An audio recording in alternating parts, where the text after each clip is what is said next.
warahmatullahi wabarakatuh.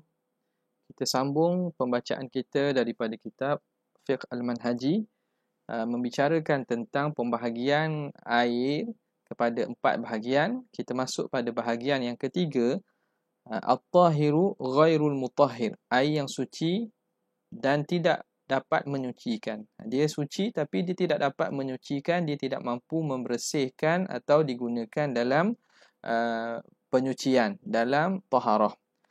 Jadi pengarang kita kata wahwa qisman, dia ada 2 bahagian. Al-awwalu huwal ma'ul qalilul musta'malu. Ini kita panggil sebagai air musta'mal. Yang pertama, daripada air dia suci tapi dia tak mampu untuk digunakan untuk taharah.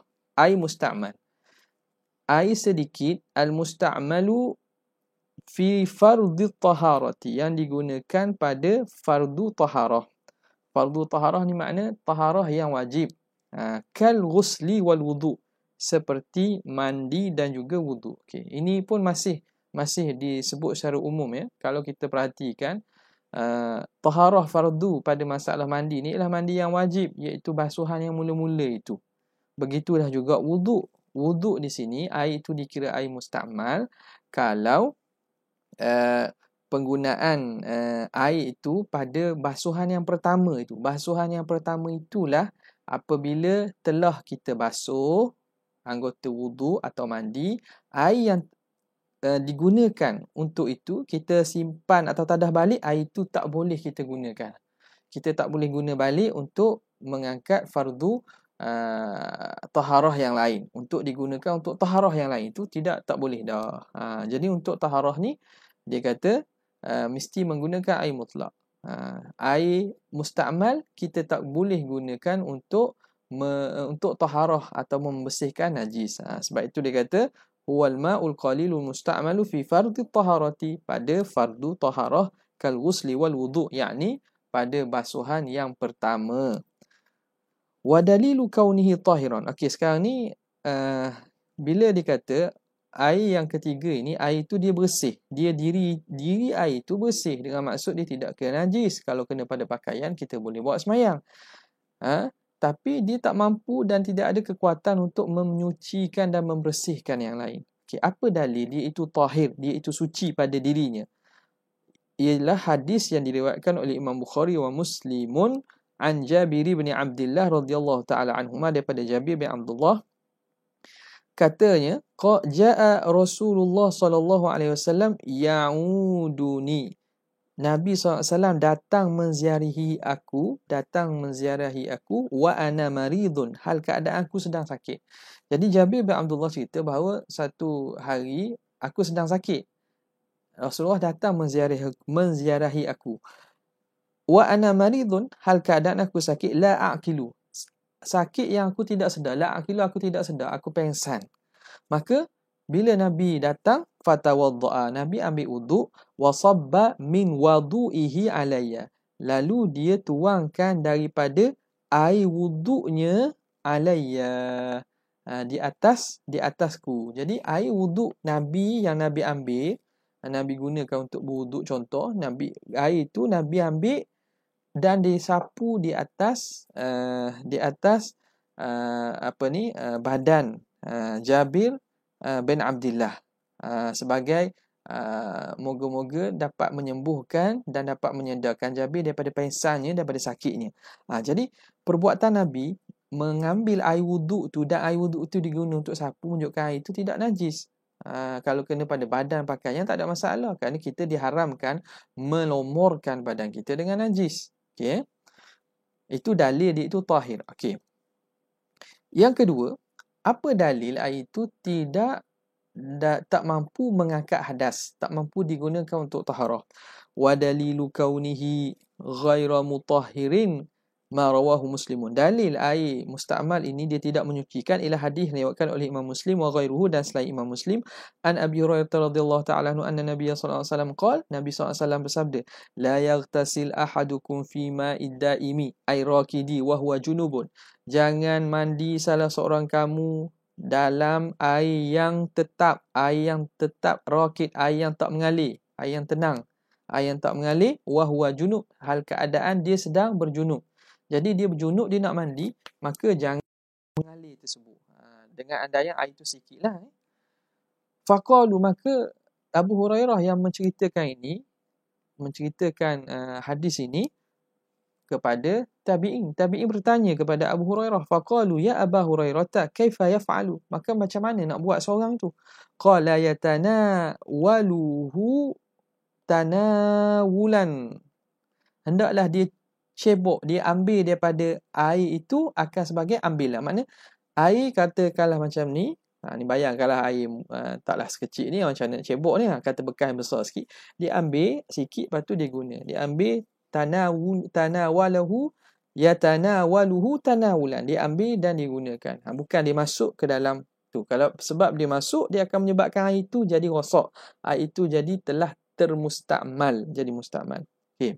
Itu dalil bahawa daripada larangan Nabi itu dapat difaham bahawa air itu kalau sedikit dia akan terkesan, dengan sebab bila diangkat taharah itu dia akan menjadi mustakmal, tidak boleh digunakan lagi. Jadi untuk menjaga air itu supaya boleh digunakan lagi, maka kita ambil sajalah daripada air itu. Kalau perlu ambil, cebok, keluarkan dan kita guna. Wa hukmul wudu'i fi hadha hukmul ghusli. Okey, sekarang ni hadis ni berkaitan mandi wajib yaghtasil. Wuduknya macam mana? Kata pengarang wa hukmul wudu'i fi hadha hukmul ghusli. Hukmunya khabar. Bermula hukum wuduk pada masalah ini ialah serupa dengan hukum mandi. Kenapa? Li'annal ma'na fihi ma wahidun. Kerana makna, hikmat ataupun hakikat kedua-dua itu sama sajalah. Wa huwa raf'ul hadas, itu angkat hadas. Mandi pun mengangkat hadas, wuduk pun mengangkat hadas. Hadis ini datang berkaitan dengan mandi, maka wuduk pun samalah sebab kedua-duanya sama pada mengangkat hadas. Faqad afadal hadithu, dan telah memberi faedah hadis itu. Apa dia faedah daripada hadis? Anna lightisala fil ma'i, mandi dalam air itu, yukhrijuhu an tuhuriyatihi, dia akan mengeluarkan air itu daripada sifat dia itu tuhuriyah, mampu membersihkan, mampu menyucikan yang lain. Wa illa, jika tidak sedemikian, lam yanhal anhu, nescaya Nabi tak akan larang. Kalau tak sedemikian, Nabi tak akan larang. Nabi benarkanlah, tapi larangan Nabi itu menunjukkan bahawa air itu akan terkesan. Wa huwa mahmulun 'alal ma'il qalil. Dan ini, hadis ini ditanggung atas bahawa air yang dilarang itu air yang sedikit, li adillatin ukhra. Ini berdasarkan dalil-dalil lain yang akan disebut nanti. Okay. Itu bahagian yang pertama. Yang kedua, athani, air yang tahir ghairu mutahhir, suci tapi tidak dapat menyucikan. Kita namakan sebagai air mutaghayyir. Kita namakan air mutaghayyir. Huwal ma'ul mutlaqu alladhi khalatahu syai'un min at-tahirat. Air mutlak tapi bercampur dengan sesuatu yang bersih. Allati yastaghni anha al-ma'u 'adatan. Yang terkaya daripadanya oleh air. Terkaya oleh air ni mana? Yang mana tak ada kaitan dengan air itu. Benda asing. Itu maksud yang terkaya daripadanya oleh air. Pada adat benda itu memang terasing daripada air. Tidak sekali.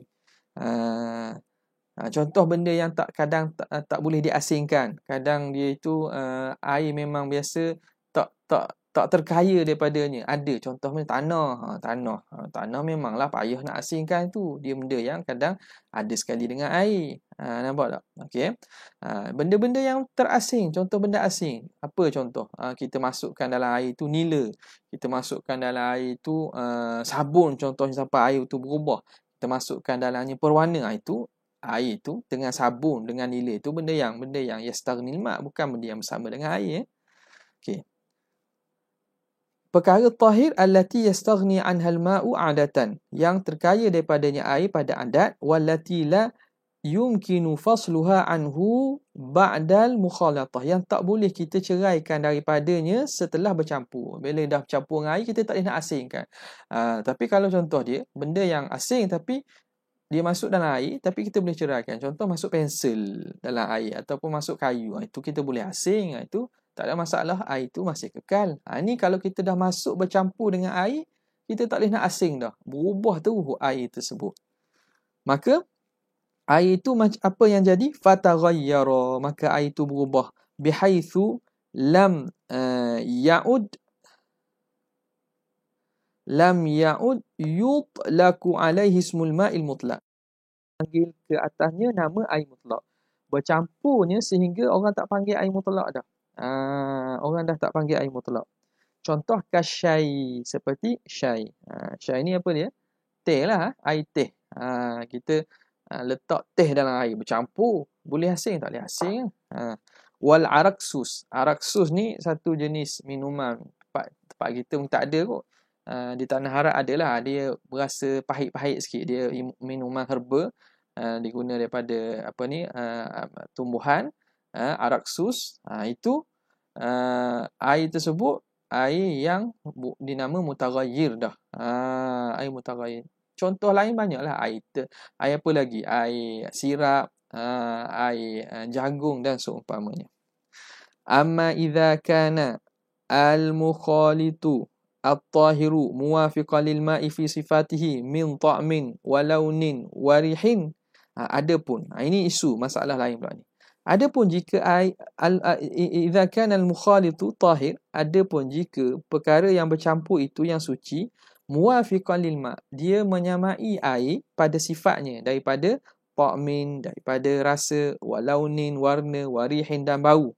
Contoh kama'il wardi alladhi faqada sifatihi, seperti air mawar yang telah hilang sifat dia.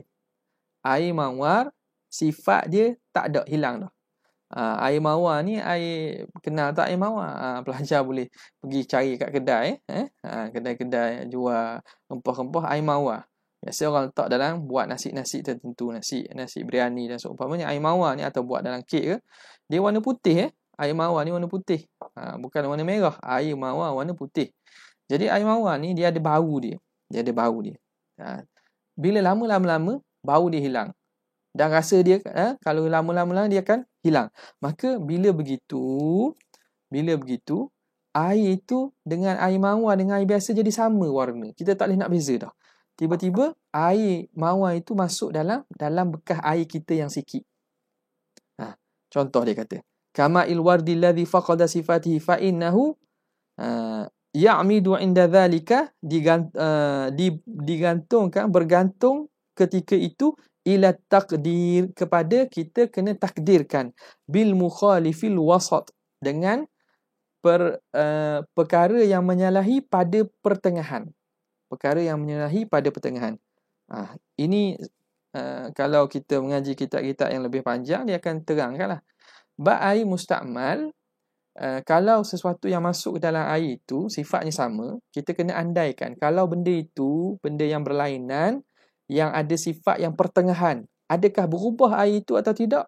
Kalau berubah air tersebut, maka hukumnya kalau masuk perkara itu dalam air ni, dia akan dikira air tersebut tak boleh guna. Air bukan air mutlak dah. Contoh kita kata, air mawar tadi hilang sifat bau, rasa dan warna dia kan. Masuk dalam air ni, kita andaikan masuk banyak mana? 4 sudu. 4 sudu air masuk dalam ni. Andaikan kalau air tersebut benda lain yang boleh merubahkan. Jadi al-mukhalif wasat ni yang perubahannya pertengahan. Ini berkaitan dengan air musta'mal. Kerana dalam bab najis nanti, benda yang kita nak takdirkan tu di mukhalif al-a'la, benda yang menyalahi tapi yang berat. Contoh dia kata sini, wa huwa fi ta'mi, pada masalah rasa, asirul ar-rumman, asir rumman, jus delima. Wa fil launi asirul inab, pada warna ialah asirul inab, jus anggur. Wa fil raihah, dan pada bau al-ladhan. Ladhan ni sejenis tumbuhan lah, sejenis tumbuhan yang ada bau.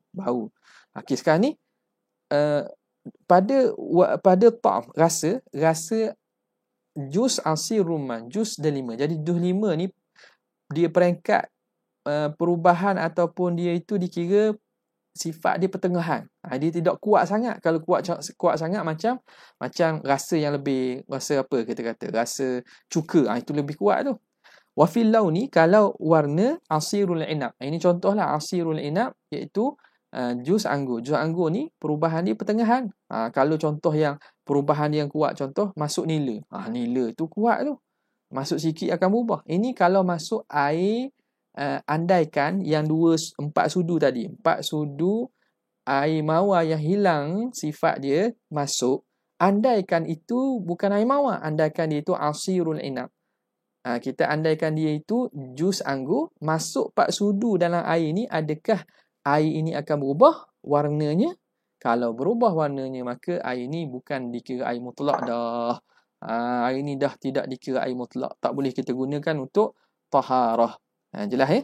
Jadi sebab dikata sini, apa air ataupun sesuatu yang hilang sifatnya, sehingga kita tak boleh nak bezakan dia itu asal dia dengan air mutlak, kita masukkan dalam ni, maka kita kena andaikan dengan perkara yang berbeza pada tahap pertengahan. Pada rasanya umpama asirul ruman, pada warnanya salah satulah ni, pada warnanya seumpama asirul inab, jus anggur, dan pada raihah baunya bau ladhan, seni pokok yang ada bau lah. Okey. Fa in qaddara taghayyuruhu bi mukhalitati dhalika, dengan pencampuran demikian itu, saral ma'u tahiran ghaira mutahhir, maka jadilah air itu suci tapi tidak menyucikan kalau berubah. In qaddara taghayyuruhu, jadi itu kita andaikanlah.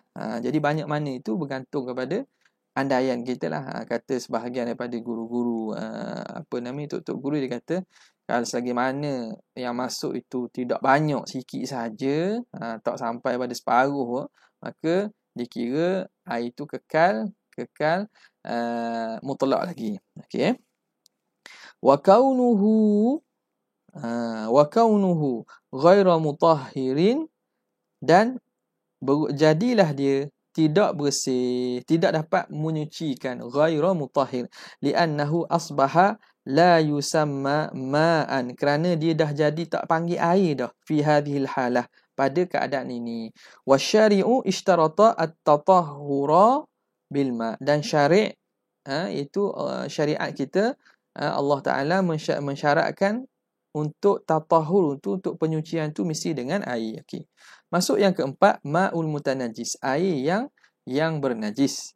Wa huwa alladhi waqa'at fihi najasatun, iaitu air yang jatuh dalamnya najis. Wa huwa qisman, iaitu dua. Ada dua keadaan. Al-awwalu qalilun, air yang sikit. Air yang sikit macam mana kiraannya? Wa huwa ma kana duna kullatan, iaitu air yang kurang 2 qalah. Wa hadzal ma' yanjusu, air yang kurang 2 qalah ini akan jadi najis bi mujarradi wuqu'in najasati, dengan semata-mata masuk najis, jatuh najis. Walau kanat qalilan, walaupun dia sedikit, lam yataghayyar fihi syai'un, yang tidak berubah sesuatu pun. Air tu sikit, masuk sesuatu tu najis tu sikit. Walau kanati an-najasatu qalilah, walaupun najis itu sikit dan tidak berubah pun air tersebut, tapi kerana air tu sikit, masuk najis walaupun sikit, air itu tetap dikira air mutanajis. Walam yataghayyar fihi syai'un min awsafihi kal launi wal rihi wat ta'mi, seperti warna, bau dan juga rasa, walaupun tak berubah. Okey, sekarang ni apakah dia punya dhabit? Bagaimana kita nak tentukan air itu banyak ataupun sikit? Wal kullatan, iaitu 2 qalah. Kalau 2 qalah dan lebih, maka dikira banyak. Kalau kurang, itu sikit.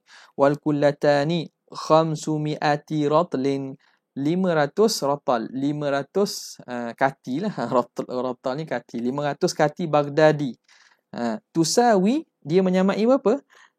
Mi'atan wathnaini wa tis'ina kilogram. 192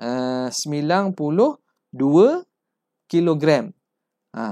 Wa thamani mi'ah, tusawi mi'atan wathnaini wa tis'ina kilograman wa thamana mi'atin, dan 800 wa sab'atan wa khamsina graman, dan 57. Inilah dia. Jadi ni 192 poin. Ini poin 857 gram. Kilogram. Kilogram. Okey, boleh Poin 857 kilogram, air itu dikira air itu dah 2 qalah. Bila 2 qalah dan lebih pada itu, maka air itu takkan dikira najis kecuali berubah. Wa yusawi bil muka'ab, dan menyamai dua qaulah ini pada bekas yang muka'ab. Muka'ab ni bekas yang 4 segi. Dhira'an wa rubu'an tulan wa ardan wa umqan. Okay, kalau bekas 4 segi, macam mana? Bekas 4 segi itu, maka ukuran dia panjang, lebar dan juga dalam dia ialah 1/4 dhira'. Dhira' ni dhira' ni hasta hasta. Jadi hasta tu apa? Hasta ni. Siku kita sampai ke hujung jari ni dikira satu hasta. Jadi 1/4 kena tambah sikit lah. Tambah sikit ni. Jadi 1/4 hasta itu panjang, lebar dan juga dalam. Kalau bekas itu begitu, maka air yang duduk dalam bekas itu dikira dua qalah dah. Jadi qalah itu ialah ukuran, bukan makna qalah yang dibuat kat masjid tu. Masjid tu besar lagi. Okey. Jadi hasta tu bergantung pada orang pertengahan lah, bukan orang kecil sangat, bukan orang panjang sangat. Hasta yang pertengahan. Okey. Rawal khamsatu an Abdullah bin Umar radhiyallahu taala anhu, telah meriwayatkan oleh 5 orang, kitab 5 daripada kitab Sunan, iaitu apa dia? Sunan Abu Dawud, At-Tirmizi, An-Nasa'i, Ibnu Majah dan juga Sunan Ahmad. Ini bila sebut dalam mustalah hadis, bila al-khamsah tu merujuk pada 5 ni lah. Daripada hadis daripada Abdullah bin Umar radhiyallahu taala anhuma qala sami'tu Rasulullah sallallahu alaihi wasallam wa huwa yus'alu, dia ditanya, an ma'i yakunu fil falati, air yang berada pada padang. Falah ni makna tempat sahara, tanah lapang ataupun kita kata padang pasir. Bil falati minal ard, tempat padang kosong, padang luas, padang pasir dan seumpamanya. Wa ma yanubuhu, dan apa yang mendatanginya, minas sibak, daripada binatang buas, wad dawab, dan binatang-binatang yang melata. Jadi air yang duduk di kawasan terbuka di padang ini, datang binatang makan minum daripada air tersebut. Apa hukum dia? Faqala, kata Rasulullah SAW, idza kana al-ma'u kullataini lam yahmil khabatha, kalau air itu dua qalah, maka dia tidak menanggung kotoran dah, tak menanggung najis dah. Lagi mana tak berubah, air itu tetap dikira mutlak. Wa fi lafzi Abi Dawud fa innahu la yanjusu, dia tidak dikira najis. Okey. Wa mafhumul hadis. Okey, itu Nabi sebut kalau air itu dua qalah. Wa mafhumul hadis, mafhum daripada hadis, yakni mafhum mukhalafah. Nabi kata air itu kalau dua qalah, dia takkan jadi najis. Mafhum mukhalafahnya kalau kurang, wa mafhumul hadis annahu idza kana al-ma'u aqalla min kullataini yanjusu, kalau air itu kurang daripada dua qalah, dia akan jadi najis, walau lam yataghayyar, walaupun dia tidak berubah. Wadalla ala hadzal mafhumi ma rawahu Muslim. Ini menunjukkan di atas kefahaman ini, mafhum ini, apa yang kita hukum dengan mafhum mukhalafah tadi ialah hadis yang diriwayatkan oleh Imam Muslim an Abi Hurairah radhiyallahu taala anhu anna Nabiy sallallahu alaihi wasallam qala idza staiqadha ahadukum min naumihi, jika seorang kamu bangun daripada tidurnya, fala yaghmis yadahu fil ina, jangan dia celupkan tangannya fil ina, dalam bekas air, hatta yaghsilaha thalathan, sehingga dia basuh tangan dia itu di luar dulu, basuh 3 kali. Fa innahu la yadri aina batat yaduhu, kerana dia tidak tahu kat mana tangan dia itu bermalam. Pada waktu malam tu masa dia tidur, tangan duduk kat mana? Takut sentuh najis ke, sentuh mana-mana najis yang ada pada badan dia ke. Maka bangun tidur, jangan terus masukkan air dalam bekas air. Basuh dulu kat luar, barulah kita cebok dengan tangan. Okey. Faqad naha al-mustaiqiza, Rasulullah telah melarang orang yang bangun min naumihi, daripada tidurnya, anil ghamsi, daripada mencelupkan tangan, khasyata talawuthi yadihi bin najasah, kerana bimbang tercemarnya, talawuth tersentuhnya, tercemar tangannya dengan najis, ghairi mar'iyah, najis yang tak dapat dilihat. Mana tahu kan, tak malam tu tangan duk merata. Wa ma'lumun anna najasata ghairal mar'iyati la tughayyiru al-ma'ah, dan telah maklum bahawa najis yang tidak dapat dilihat tidak dapat merubah air. Falaula annaha tunajjisuhu bimujarradil mulaqati lam yanhahu an dhalik, Kalaulah tidak kerana dia itu menjajiskan air itu dengan semata-mata tersentuh dan kena air, nescaya Nabi takkan larang. Takkan larang daripada memasukkan air dalam bekas air. Tapi bila Nabi larang, ini memberi makna air tersebut akan terkesan walaupun dengan najis yang tidak dapat dilihat dan air itu tidak berubah pun. Kerana itu Nabi larang. Okay. Wathani, yang kedua, kalau air banyak, kathirun wa huwa ma kana qullataini fa akthar, iaitu air yang 2 qalah dan juga lebih. Wa hadzal ma la yanjusu bi mujarradi wuqu'in najasati fi, ini tidak, air ini tak akan jadi najis dengan semata-mata jatuh najis dalamnya. Wa innama yanjusu idza ghayyarat an-najasatu ahada awsafihi, jika mengubah oleh najis itu salah satu daripada sifat air yang 3. Kalau berubah salah satu sifat, apa dia sifat yang 3? Al-launi wal awit ta'mi awiri, sama ada warna, rasa ataupun bau, barulah air itu dikira jadi air mutanajis. Okey, apa dalilnya? Wa dalilul al-ijma'. Dalilnya ijma'. Qala an-Nawawi rahimahullah fi al-Majmu', Imam Nawawi kata dalam kitab Majmu', qala Ibnul Munzir, berkata Ibnu Munzir, ajma'u anna al-ma' al-qalila aw al-kathira idza waqa'at fihi najasatun. Para ulama telah ijma' bahawa air yang sama ada sikit ataupun banyak, jika jatuh dalamnya najis, faghayyarat ta'man, lalu najis itu dapat merubahkan rasa ataupun launan, warna ataupun bau, fahuwa najisu, maka air itu dikira najis. Okay. Ma yasluhu minha li tathhir, apa yang boleh digunakan untuk menyuci dan membersihkan. Wa hadhil miyahul arba'atu laysat kulluha salihatan lit taharati, bukan semua 4 ni boleh kita gunakan untuk taharah. Ai li rafil hadathi wa izalatin khabathi, untuk mengangkat adas atau menghilangkan najis. Kama alimta, sebagaimana telah kamu tahu. Bal innamal ladhi yasluhu minha huwa an-naw'ul awwal wa tsani, tapi yang boleh kita gunakan yang mutahhir. Jadi dalam 4 bahagian tersebut kita buat konklusi, dalam 4 air tersebut, suci menyucikan, suci menyucikan makruh, suci tapi tidak menyucikan, yang keempat air mutanajis. 2 yang pertama sahaja boleh.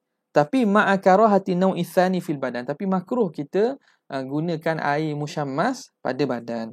Amma naw'u tsalits, adapun bahagian ketiga iaitu air mutaghayyir ataupun air musta'mal ni, fala yasluhu tatahhuru bihi, tak boleh kita bersihkan menggunakan untuk taharah. Wa in kana tahiran fi dzatihi, walaupun air itu zat dia itu suci, bersih, tapi dia tidak mampu menyucikan. Bihaitsu yasihu isti'maluhu fi ghairi taharah, sekira-kira suci dia tu kita boleh guna pada selain taharah, kasyurbi, seperti untuk minum, wa tabkhi, untuk masak. Kita guna air untuk minum, untuk masak, tak ada masalah. Wa ghairi dzalik. Amma naw'ur rabi', adapun yang keempat iaitu air mutanajis, fa huwa mutanajisun la yusluhu li syai'in, itu tak boleh guna langsung. Nak guna untuk minum tak boleh, air itu kena najis. Untuk makan apa tak boleh. Untuk siram pokok tak ada masalah, sebab itu dah bukan tak ada kena dengan ibadat dan juga kena dengan pakaian kita dan seumpamanya. Nak beri minum kepada haiwan, haiwan pun ulama kata boleh. Adapun untuk kegunaan kita itu tidak boleh. Okay, jadi selesai kita tajuk berkaitan dengan taharah. Saya harap kepada semua pelajar-pelajar sekalian dapat mengambil manfaat daripada video ini. Kita akan jumpa lagi pada siri-siri yang akan datang. Wabillahi taufiq wal hidayah. Wassalamualaikum warahmatullahi wabarakatuh.